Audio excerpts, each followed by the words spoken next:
Hello, this is Mike Lively, and this is Chapter 1 of Professional Papervision3D, and we're looking at 3D coordinates in Flash 10.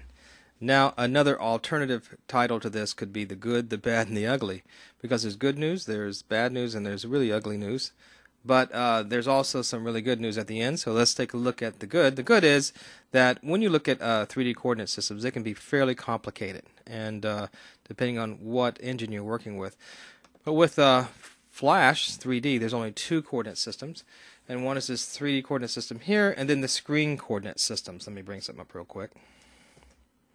So you can imagine you have a computer monitor, for example, and the only coordinate systems you're going to have on the computer monitor, of course, are X and Y. So you have your X coordinate and your Y coordinate. So two coordinate systems, and sometimes people call this the world coordinate system over here, and we can call this the screen coordinate, I guess, right here, or your CRT coordinate system. So that's the good. It's fairly simple as far as two coordinate systems are concerned. The bad is that in order to go between one or the other, you have to use something called unprojection. And let me give you an idea of what that means. I'm going to go to someone's blog here real quick. I'm presently on Andy Zupko's blog, and he's actually one of the Papervision core team members, and he's a really bright guy. Great blog. You want to check it out at blog.zupko.info. And we're looking at article 143, dragging in 3D the right way. And so Andy demonstrates what we call unprojecting coordinates. So here's the problem. Let's go back to our little diagram again. You have these 3D coordinate systems, and that's great, but then you have your 2D screen coordinate system, your flash coordinate system, for example. And so in order to go between one and the other, you have to unproject coordinates. So really, when you're on a 2D screen like this, for example, you can see he's got a little ball here he's going to drag around. You really don't know where your sphere is, because you're actually in an XY screen right here. So where in the heck is everything? So let's go ahead and run his demo, and I'll give you an idea of what we're talking about.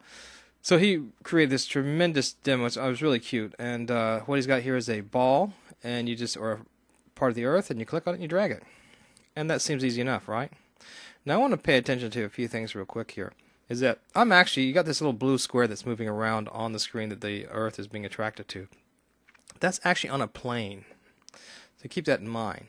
And so there's a plane that he's actually turned here, probably around a little more than 45 degrees, and he's got this Earth rolling around on it. But how do you know what that X, Y, and Z coordinate system is? So you see when it rolls back, the Earth does change perspective, and when it rolls forward, it does get larger. And so it is working as far as the perspective engine is concerned. But how does he know where the X, Y, and Z is? Okay, so let's go back and talk about this a little bit. Let's look at some of the code and read just some of the things that Andy has said. This is a really, really important point. One that's going to get easier with Flash Player 10. So let's go back. So as I said, you've got this 3D coordinate system, and you've got your screen coordinate system, and I'll bring up a little marker here. So you can imagine you've got this little screen coordinate system here. So the problem is Andy's got this sphere that he's rolling around the screen. But you're in XY system here, so you never really know where that sphere is as far as 3D is concerned. So how do the coordinates work? Well, as far as coordinates go, this system is just an X and Y system, and it's at the very top corner of the screen coordinates of Flash are the 0, 0 points. And this started in early computer days. Computer programmers went, hey, you know what? Let's start at the top here. This is your X, okay, positive, and down is Y positive. So what's so weird here is in order to go up in the screen, you have to go negative, okay? In order to go, of course, to the left here, you have to go negative as well. So this is your X, and this is your Y. And so what's bizarre about the coordinate is that positive is down. And in normal mathematics class, positive is up. Now, these are your 2D coordinate systems, and this is what you're looking at. This is what you're interacting is. This is where you're putting your mouse. But what you really want to do is you want your ball to roll around this 3D coordinate system. So the way that Andy accomplishes it actually puts a plane in this system. Okay. Then he takes your camera, which is up here somewhere. That's where your eyeball is. You can think of it like that.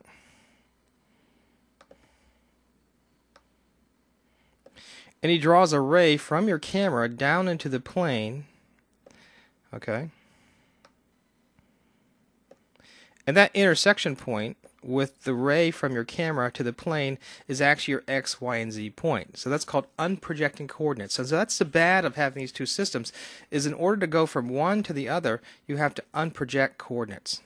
And the only way you can do that in Flash Player 9 and PaperVision 2.0 is to draw a ray from your camera into a plane that you've placed in there, and that becomes the coordinate systems X, Y, and Z that you want to roll your ball to. So as he's rolling that little blue dot around, he's actually rolling it around on this plane here. So it's a little bit complicated, and we're going to go over it again. This is just wants to explain the importance of understanding these two coordinate systems. Now, we had the good, there was only two. The bad, you've got to unproject, and now here's the ugly. This 3D coordinate system that you're using in PaperVision is unlike any coordinate system that you really use anywhere else. This is not like math class, and I'm going to show you real quick here. To go positive, you have to go down, and that's weird. And look at Z. Z is inverted. Look at that.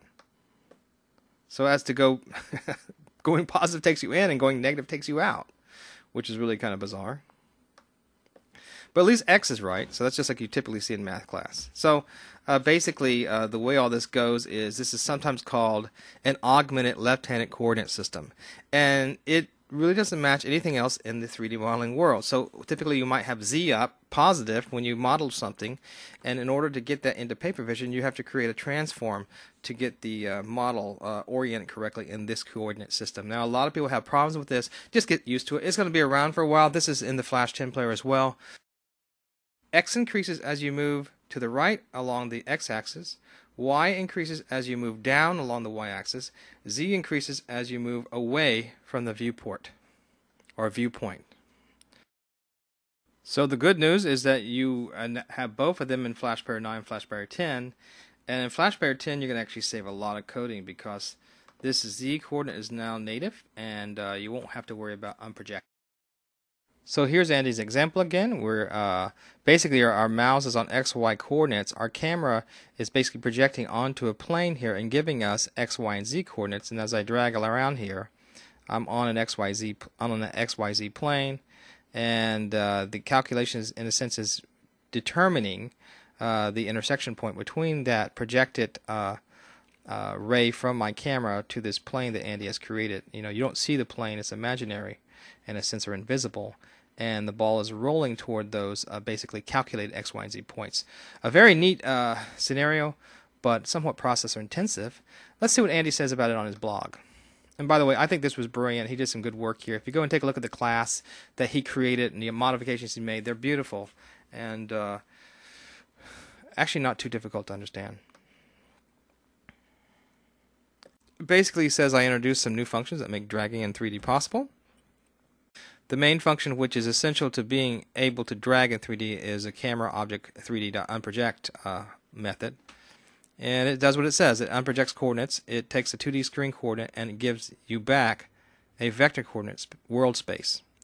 So in lay terms, this basically shoots a ray from the camera through where the mouse is to the 3D space. And pretty much that's what we've described, and thanks to Andy we can do that now, but we're going to say goodbye to that because in Flash 10 this is all native.